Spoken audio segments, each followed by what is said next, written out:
सर्वांना इन्कलाब जिंदाबाद। माझं नाव प्रथमेश, मी अंबाजोगाई तालुका सचिव।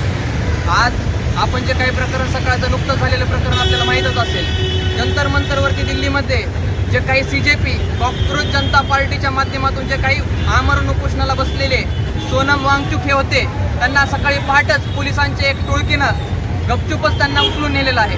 जो व्यक्ती 20 दिवसापासून उपोषणाला बसलेला आहे त्याची हालत बघता त्यांनी ही जी काही सक्ती त्याला जबरदस्ती करून ज्या पद्धतीने नेलेलं आहे ते खरंच अमानुष पद्धतीचं आहे। त्यासोबतच जाता जाता जे काही विद्यार्थी तिथं आपले 20 दिवसापासून जे काही उन्हात पावसामध्ये जे बसलेले होते त्यांच्यावर सुद्धा लाठीचार्ज केलेला आहे। ही सगळ्या गोष्टी बघता हे खरंच आपल्या हक्कासाठी लढणारं शासन आहे का आपल्या सगळ्या हक्काला दाबण्याचं काम करतं हे शासन? अशा या शासनाचा जाहीर निषेध करण्यासाठी SFI म्हणजे स्टुडंट फेडरेशन ऑफ इंडिया समितीच्या मार्फत आम्ही आज काही फलक बनवून इथं सगळीकडे जनजागृती केलेली आहे।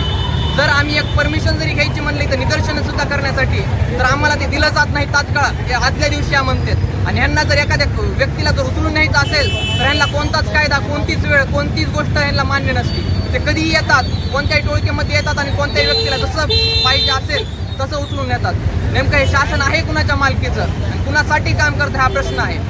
एवढंच बोलतो, थांबतो। धन्यवाद।